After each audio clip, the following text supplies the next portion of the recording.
मैं सभी धर्मों में जन्मे सभी संतों गुरुओं और महान पुरुषों को नमन करता हूं और उनमें भी राष्ट्रपिता ज्योतिबा फुले, छत्रपति साहू जी महाराज, छत्रपति शिवाजी महाराज, डॉक्टर बाबा साहब अम्बेडकर और मानवर काशीराम साहब को आज इस महत्वपूर्ण दिन पे याद करता हूं। अंकुश जो मेरे प्यारे छोटे भाई हैं, पिछले लंबे समय से इस क्षेत्र की सेवा कर रहे हैं और जब जब किसी भी कमजोर को या किसी भी परेशान को उनकी जरूरत पड़ी, उन्होंने दिन रात नहीं देखी, उन्होंने आपकी ताकत बनने का काम किया, आपकी परेशानियों को खत्म कराने में जो भी उनका योगदान हो सकता था वो योगदान देने का काम किया। ये लोकतंत्र है और लोकतंत्र की खूबसूरती ये है कि यहाँ रानी का बेटा ही राजा नहीं बनता। यहाँ पैसे वाले उद्योगपति या माफियाओं के लिए आगे बढ़ने के अवसर के साथ साथ यहाँ गरीब का बेटा भी आगे बढ़ सकता है। जब बाबा साहब अम्बेडकर ने हमें वोट का अधिकार दिलाया था और जब ये वोट का अधिकार दिलाने में कॉन्स्टिट्यूशन असेंबली में चर्चा हुई तो यहाँ के पैसे वाले लोग तैयार नहीं थे कि हर व्यक्ति को वोट का अधिकार मिल जाए। कोई कहता था कि वोट का अधिकार उनको मिलना चाहिए जो लोग लगान देते हैं, कोई कहता था उनको मिलना चाहिए जो व्यापारी हैं, कोई कहता उनको मिलना चाहिए जो पढ़े लिखे हैं। लेकिन बाबा साहब अम्बेडकर ने कहा कि जब चंद लोग फैसला करेंगे लोकतंत्र में तो ये लोकतंत्र नहीं होगा। लोकतंत्र तब असली लोकतंत्र होगा जब अंतिम व्यक्ति फैसला करेगा कि उनके क्षेत्र में बेहतर से बेहतर उम्मीदवार कौन होगा और वो किसको वोट देके कामयाब बनाना चाहते हैं। आपको याद होगा और मैंने इतिहास पढ़ा है कि आजादी से पहले यहाँ राजशाही थी और रानी का बेटा पैदा होते उसके माथे पे लिखा जाता था कि ये राज करेगा। बाबा साहब ने उस पूरी व्यवस्था को जड़ से खत्म कर दिया और हमारी उंगली में इतनी ताकत दे दी कि हम अपनी उंगली के बलबूते चाहे जिसको कुर्सी में बिठा दे और चाहे जिसको कुर्सी से पटक दे। आपने लंबे समय से कभी किसी को और कभी किसी को मौका दिया, उन्होंने मौका लिया और अपने अपने परिवार के बारे में सोचा और जब उनको मौका मिला तो आप तो आगे नहीं बढ़े लेकिन आपकी समस्याएं बढ़ती गई।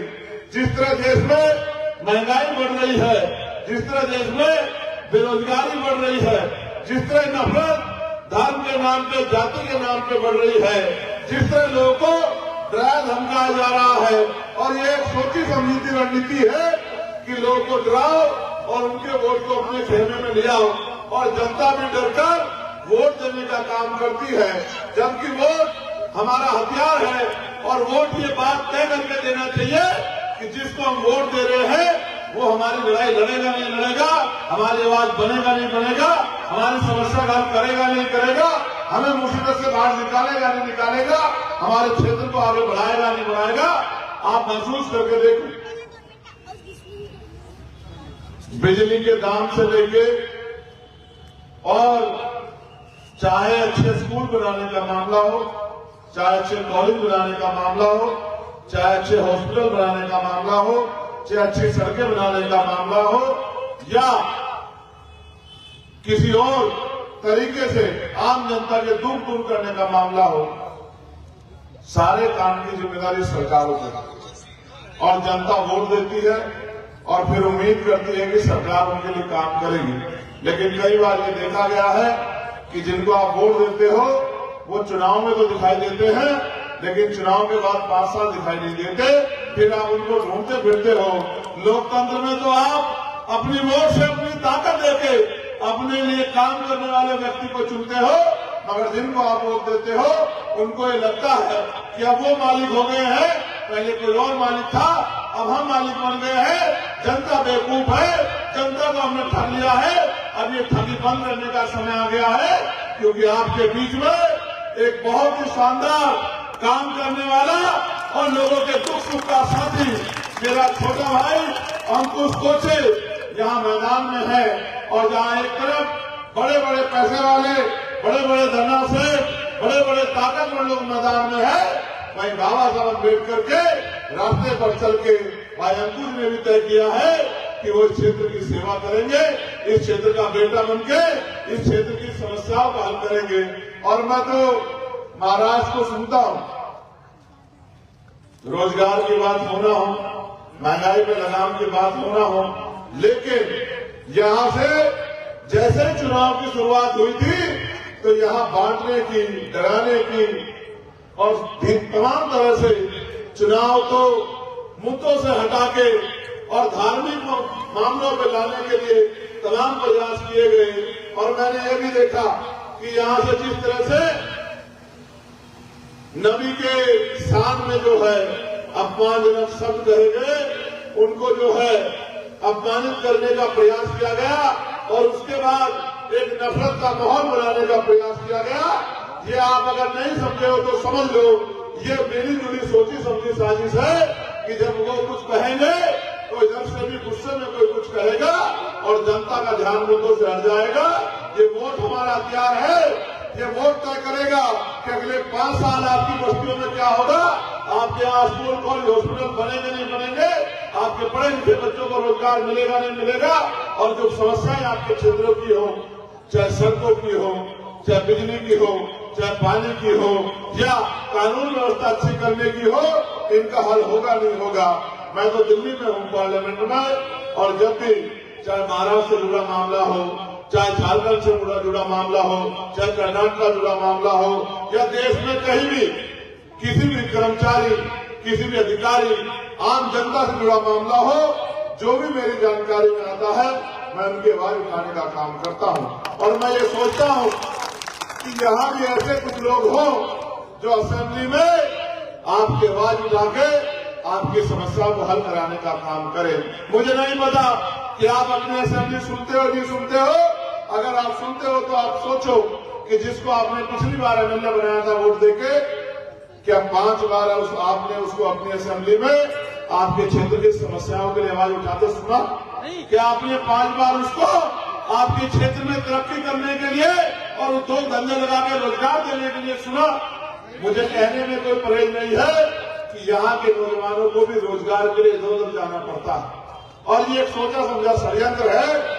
इसके पीछे असली मकसद ये है कि आप अपनी वोट का सही प्रयोग न कर पाओ, क्योंकि जब आप रोजगार की तलाश में बाहर निकलते हो तो फिर आप सिर्फ वोट लेने के लिए नहीं आते, इतनी जागरूकता नहीं है। ये सोची समझी साजिश है पैसे वाले लोगों की। उन्होंने सिस्टम इसलिए बनाया है कि पैसे वाले राज करते रहे। मैं तो ये मानता हूँ कि अब तो आप समझदार हो गए हैं, अब तो अपने वोट की वैल्यू समझने लगे हैं, अब तो आप गुमराह नहीं होने वाले हैं। मेरी बहुत सी माताएं बहनें भी यहाँ बैठी हैं, इनके मन में भी बहुत से सपने होंगे और ये भी सोचती होंगी कि इनके जीवन में भी बदलाव होगा। मैं तो ये समझता हूँ बदलाव का एकमात्र तरीका वो है कि जिससे आप 5 साल में एक बार आपको अवसर मिलता है कि उस 5 साल में जितना मत का प्रयोग करने जाते हो, उस मत से क्या तो शक्ति का निर्माण करो, क्योंकि वोट 2 धारी तलवार है। अगर आपने अपनी समस्या के हल के लिए जिम्मेदार व्यक्ति को दी तो आपकी समस्या का हल होगा, और अगर आपने लापरवाही में किसी और को दे दी तो फिर आपकी परेशानियों में बढ़ोतरी होगी। इसलिए जब मैं वहां से चल के यहाँ आया हूँ तो ये उम्मीद लेके आया हूँ और ये विश्वास दिलाने आया हूँ कि भाई हमको आपका बेटा उनके क्षेत्र की सेवा करेंगे। अगर आपका आशीर्वाद उन्हें मिला और आपने उनको ताकत दी तो मैं लिख के देता हूँ कि फिर किसी दूसरे नेता की आपको जरूरत नहीं पड़ेगी। ये दूसरे चंद्रशेखर आजाद बन के यहाँ आपकी समस्याओं को हल करने का काम करेंगे। मैं तो ये मानता हूँ चींटी चींटी के पीछे चलती है, भेड़ भेड़ के पीछे चलती है। चींटी चींटी के पीछे चलती है, भेड़ भेड़ के पीछे चलती है। और अगर हम पढ़ लिख के अम्बेडकरवादी बन गए हैं और अपने साथियों के साथ नहीं चलेंगे तो शक्ति का निर्माण कैसे होगा, और बिना शक्ति के निर्माण के आप कैसे बदलाव करोगे अपनी जिंदगी में। 300-400 रुपए की मजदूरी से जीवन बदलने वाला नहीं है साथियों। आपको ताकत बनानी पड़ेगी, चाहे तो ठगे जाने के ठग के इस तरह ठगे जा रहे हो, ठगे जाने के बाद बना लेना, या फिर आपका मौका आ गया है कि आप इस बार अपनी ताकत बना लो। और ये ताकत बनाने के लिए ज्यादा कुछ करने की जरूरत नहीं है। ये वोट करोड़ों रुपए से कीमती है। ये वोट तकदीर बदलने वाली है। ये वोट आपके बच्चों को और आपके भविष्य के निर्माण को ताकत देने वाली है। ये वोट आपकी बात को असेंबली तक पहुंचाने वाली ताकत है। आप लाखों की संख्या में इकट्ठे होकर असेंबली में नहीं जा सकते। आप अपना नुमाइंदा चुन के भेजते हो, जिसमें आप ये भरोसा करते हो कि वो आपकी आवाज बनने का काम करेगा। और यही लोकतंत्र है, जिस लोकतंत्र की वजह से आज देश के प्राइम मिनिस्टर भी भारतीय संविधान को नतमस्तक होते हैं और संविधान की जय जयकार करते हैं। जबकि आप अपने ये भी जानते हैं कि कभी इन लोगों ने संविधान का सम्मान नहीं किया और हमेशा संविधान को नुकसान पहुंचाने का काम किया और लगातार निजीकरण करके आपके आरक्षण को भी नुकसान पहुंचाने का काम किया और आपके बच्चों के सपनों को भी खत्म करने का काम किया। मैंने तो सरकार को यहां देखा कि सरकार ने एक योजना चलाई है, बहन योजना के नाम से, जिसमें वो सीधे पैसे दे रहे हैं। हमने तो गांव में सुना था कि पहले चुनाव से कुछ दिन पहले पैसे वाले लोग आते थे और आपकी बस्तियों में आके वोट खरीदने के लिए नोट देते थे। वोट खरीदने के लिए नोट देते थे और उस नोट के आधार पर आपसे कहते थे कि ये नोट आप रख लो और वोट हमें दे देना। जनता भोली वाली थी, वोट दे देती थी और नोट रख लेती थी। लेकिन आज मैं देख रहा हूं ये जितनी स्कीमें चल रही है, ये सारी स्कीमें आपकी वोट को खरीदने के लिए है। ये आपके हितैषी लोग नहीं है। अगर ये आपके हितैषी होते तो 5 साल में स्कीम चला के आपको लाभ देने का काम करते। चुनाव के समय आपके खातों में पैसे डाल के आपकी कीमती वोट को लेकर आपके भविष्य को बर्बाद करने का काम नहीं करते। मैंने तो मुंबई में मैं एक दिन गया, चुनाव के दौरान पता लगा सारे टोल फ्री कर दिए। ये अभी तो टोल फ्री करे हैं, जिस दिन चुनाव खत्म हो जाएगा टैक्स बढ़ा के ये सारा पैसा आपकी खाल से निकालने का काम ये सरकार में बैठे लोग करेंगे। मेरी इस बात को याद रखना। यहाँ पे कहते हैं 500 रुपए का सिलेंडर मिलेगा, जहां जहां इनकी सरकारें हैं वहां 1000 रुपए का सिलेंडर भी बड़ी मुश्किल से मिलता है। मैं तो बस आपको आगाह करना चाहता हूं कि आपको समझदारी से काम लेना है और अपनी ताकत बढ़ानी है। और ताकत तब बनेगी जब नेता आपकी पहुंच के अंदर होगा, नेता आपके करीब होगा। नेता को आपको ढूंढना नहीं पड़ेगा। जिसको आप वोट देते हो वो आपकी समस्या पे आपकी एक आवाज में खड़ा मिलेगा। मैं नहीं मानता कि अंकुश के परिवार में कोई पहले नेता रहे होंगे। जहां तक मैं जानता हूं ये पहला आदमी अपने परिवार से, एक गरीब का बेटा जिसने हिम्मत जुटाई है। तो हम सब लोगों की ये जिम्मेदारी बढ़ती है कि हम इनके हाथों को मजबूत करें और इनको इस लड़ाई को आगे बढ़ाने का मौका दें। और ये धीरे धीरे जब आप समझदारी से इस काम को आगे बढ़ाओगे तो मेरा विश्वास है कि आज जो संख्या है आने वाले 7-8 दिन में इससे कई गुना संख्या बढ़ जाएगी। और मेरा छोटा भाई अंकुश यहीं से आपके वोटों से विधानसभा में चुन के जाएगा। हमारे यहाँ एमएलए कहते हैं, आपके यहाँ आमदार कहते हैं। तो मैं आपसे बस ये कहने आया हूँ, अभी हम आ रहे थे तो टोल में वो पूछता है कि कौन बैठे हैं। हमारे साथी कहते थे कि सांसद जी बैठे हैं। मैंने उनको कहा कि सांसद जी नहीं मानते, यहाँ खासदार मानते हैं। आप इनको बता दो कि खासदार बैठे हैं तो इनको समझ में आ जाएगा कि कौन बैठा है। हालांकि अच्छी बात यह है कि आपने संघर्ष से इस चेहरे को इतना कामयाब बनाया है कि सब लोग इस बात को जानते हैं कि चंद्रशेखर आजाद कौन है। चंद्रशेखर आजाद आपकी अपनी आवाज है जो दुर्ग जाति के खिलाफ हमेशा खड़ी रहती है और जो बिकाऊ नहीं है, जो टिकाऊ है, जो देश के प्राइम मिनिस्टर से भी सवाल पूछने की हिम्मत रखती है और देश के हर एक नागरिक के साथ साथ देश के अंतिम व्यक्ति की आवाज उठाने की ताकत भी रखती है। मैं आपसे कहना चाहता हूं, भाई अंकुश जी के साथ साथ यहाँ नरेंद्र ढोणे जी जो हिंगाना विधानसभा से और प्रशांत बंसोड़ जी, ये भी मेरे छोटे भाई हैं, ये भी बहुत मेहनती हैं। मैंने इनसे भी आग्रह किया था कि समय कम है, आप सब लोग वहीं आ जाना, वहीं मैं आपके लिए अपील कर दूंगा। ये कामठी विधानसभा से और सचिन कुमारे दक्षिण नागपुर से, अमित भीमटे चिमूर से, चेतन नवासा आर मोरी से, प्रमोद रावत दिलगिर से और मारुति बसमे पुसद विधानसभा से और देवानंद पाइकराव उमरखेड़ से।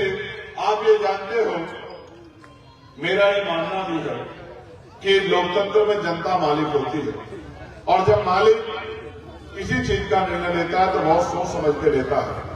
मैं मानता हूं और आपको भी तय करना है कि आज देश किस ओर जा रहा है, जहां एक तरफ संविधान का खतरा है, वहीं दूसरी तरफ देश महंगाई और कर्ज के इस भयानक दौर में है कि लगातार महंगाई बढ़ रही है, आमदनी नहीं बढ़ रही है और कर्ज भी पहले से कई सौ गुना बढ़ गया है।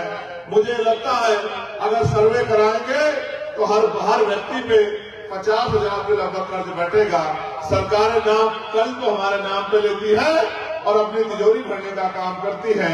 एक एमएलए जो एक योजना में एमएलए रहता है करोड़पति अरबपति हो जाता है और जनता गरीब की गरीब रह जाती है। हाल तो ये है कि जनता के पास रहने को मकान नहीं है, जबकि भारतीय संविधान ये अधिकार देता है कि हर व्यक्ति को रोटी कपड़ा मकान सरकार की जिम्मेदारी होगी। अच्छे पीने के लिए अच्छे पानी और रहने के लिए अच्छे मकान और खाने के लिए भोजन और पहनने के लिए कपड़ा, ये सब सरकार तय करके तैयार करके देगी, क्योंकि इसी के लिए हम उनको टैक्स देते हैं। हमारे बच्चों के लिए पढ़ने के लिए स्कूल और इलाज के लिए अच्छे हॉस्पिटल सरकार बना के देगी, क्योंकि हम उनको टैक्स देते हैं। लेकिन सरकारों ने तो अपने पूंजीपति मित्रों को खुश करने के लिए बड़े बड़े प्राइवेट स्कूल और बड़े बड़े प्राइवेट हॉस्पिटल बना दिए हैं। इन प्राइवेट हॉस्पिटल में ना तो गरीब का इलाज होता और ना ही गरीब घुस पाता है। इन प्राइवेट स्कूलों में ना गरीब का बच्चा घुस पाता है, ना गरीब का बच्चा शिक्षा ले पाता है। इसलिए मैंने पार्लियामेंट में केंद्र सरकार से कहा था, अगर वाकई में बाबा साहब अम्बेडकर के सपनों को पूरा करना है तो एजुकेशन पॉलिसी ऐसी होनी चाहिए कि जहां मुख्यमंत्री का बच्चा पढ़ता है वही यहाँ मजदूर का बच्चा भी उस स्कूल में पढ़ना चाहिए, तभी जाकर बदलाव होगा। आप महसूस करके देखिए, जो सरकार ये कहती है हमने गरीबों के लिए अच्छे स्कूल बनाए, जो सरकार ये कहती है हमने अच्छे हॉस्पिटल बनाए, वो अपने बच्चों को विदेश में पढ़ाती है या प्राइवेट स्कूल में पढ़ाती है और अपना इलाज प्राइवेट हॉस्पिटल में कराते हैं या विदेशों में कराते हैं और जनता को ये कहते हैं कि हम आपके लिए बहुत अच्छा काम कर रहे हैं। आप ये सोचो, अगर सरकारी स्कूलों में बहुत अच्छी शिक्षा मिलती और सरकारी हॉस्पिटलों में बहुत अच्छा इलाज मिलता तो फिर ये अपने बच्चों का और अपना इलाज भी सरकारी हॉस्पिटल में कराते और अपने बच्चों को भी सरकारी स्कूल में पढ़ाते। ऐसा तो कुछ नहीं दिखता, लेकिन एक प्रथा सरकार ने चलाई थी कि सरकारी स्कूल बंद करके उनका निजीकरण किया जा रहा था। मैं धन्यवाद दूंगा अमरावती की टीम को कि उन्होंने सरकार की ईंट सेंट बजा के उस नियम को, उस कानून को वापिस कराने का काम किया और अपनी लड़ाई को, जो बाबा साहब अम्बेडकर हमें रास्ता दिखा के गए हैं कि हमें अपने हकों की लड़ाई सदन में तो लड़नी है लेकिन सड़क पे भी लड़नी है, उसका प्रयोग करके संविधान की ताकत से सरकार को झुकाने का काम किया। मैं महाराष्ट्र की तरफ देखता हूं तो महिलाओं को देखता हूं कि वो घर चलाने के लिए पुरुषों के बराबर काम करती है। कभी कभी लगता है कि हम राष्ट्र के सम्मान की बात करते हैं। जिस प्रदेश में या देश में बहन बेटियों का अपमान हो, मैं समझता हूं वो सबसे शर्मनाक उस प्रदेश के लिए और राष्ट्र के लिए है। लेकिन जनता भूल जाती है। 2-3 महीने सर्वे कहता है कि जनता की याददाश्त रहती है। जहां जिन सरकारों में गरीबों को जुल्म होता हो, गरीबों के घर उजाड़े जाते हो, गरीबों की बस्तियां उजाड़ी जाती हो, उन्हीं सरकारों को हम पुणे वोट देकर ताकत देते हैं। मैं पुणे में गया, वहां औद्योगिकरण के नाम पे गरीबों से उनकी बस्ती उजाड़ी गई और उनको पिंजरों में बंद कर दिया गया। मैं अमरावती गया, मैं महाराष्ट्र के मुंबई में गया, जहां जहां गरीबों की बस्तियां उजाड़ी गई मैं वहां गया और मैंने जाके देखा कि उनके घर छीन के उनको छोटे छोटे डब्बों में बंद कर दिया है। तो उससे एहसास होता है कि सरकार जितना ख्याल उद्योगपतियों का रखती है, पैसे वालों का रखती है, उसमें 1% ख्याल भी आम जनता का नहीं रखती। इसलिए जनता को भी समझदारी से अपनी वोट का प्रयोग करना चाहिए। और मेरा विश्वास है कि इस बार आप अपनी एक एक वोट का इस्तेमाल इन निकम्मी सरकारों को सबक सिखाने के लिए और इनके झूठे गठबंधनों को वोट की चोट से मुंहतोड़ जवाब देने के लिए करोगे और आप अपने बीच के साथियों को ताकत देने का काम करोगे। मेरे पास समय की कमी है, मेरे सम्मानित भाइयों बहनों, मेरे पास समय की कमी है, मुझे कल फिर प्रचार में लौटना है, लेकिन मैं क्या कह सकता हूं, जनता को फैसला करना है। आप अगर चाहो तो आपके बीच के नौजवान आपके क्षेत्र की सेवा करने के लिए सड़कों पे मैदान में तो है, लेकिन असेंबली में भी आपकी आवाज बनने का काम कर सकते हैं अगर आपका सहयोग इनको मिल जाए। और मैं तो विश्वास दिला के कहता हूं कि हम दिल जीतने के लिए लड़ाई लड़ रहे हैं, चुनाव जीतने के लिए नहीं। चुनाव तो आपने बहुत लोगों को जिताए, बहुत लोग एमपी एमएलए बनाए, लेकिन शायद उन्होंने कभी आपकी समस्या को समस्या भी नहीं समझा। अगर समस्या समझा होता तो आपकी जिंदगी में बदलाव होता। हम तो दिल जीतने के लिए चुनाव लड़ रहे हैं कि आपके दिलों में जगह बना सके और आपके प्यार सहयोग से आपकी गरीबी बेबसी लाचारी की बेड़ियों को काट के, जैसे बाबा साहब ने कहा था कि जीवन जीना कोई बड़ी बात नहीं है, बड़ी बात यह है कि स्वाभिमान सम्मान के साथ जीना, बड़ी बात यह है कि हक अधिकार के साथ जीना, और बड़ी बात यह है कि जो अधिकार संविधान में लिख के दिए हैं उन अधिकारों को प्राप्त करना। मैं तो बस आपसे कहना चाहता हूं, कैसे बचाओगे संविधान? जब संविधान के सिपाही आपकी असेंबलियों में नहीं होंगे, आपकी विधानसभाओं में नहीं होंगे, तो संविधान के खिलाफ जब कोई कानून बनेगा तो आपकी आवाज कौन उठाएगा? अब मौका आ गया है, ये मौका 5 साल में दोबारा आएगा। एक बार चूक जाओगे तो 5 साल तक पछताना पड़ेगा, और इस बार समझदारी दिखा ली तो 5 साल तक परेशान नहीं होना पड़ेगा। जिन दफ्तरों में घूमते हो सरकारी, वो अधिकारी कर्मचारी आपके दरवाजे पर आएंगे और ये कहा करेंगे कि आपके आमदार अंकुश कोचे जी ने कहा है कि मेरी माँ बहनें सरकारी दफ्तरों में लाइन नहीं लगाएंगी, उनको काम तुम्हें घर में आगे करना पड़ेगा, उनकी बस्ती में आगे करना पड़ेगा, उनकी मदद वहीं आगे करनी पड़ेगी जिसके लिए आज लाइन लगानी पड़ती है। मैं आपका धन्यवाद।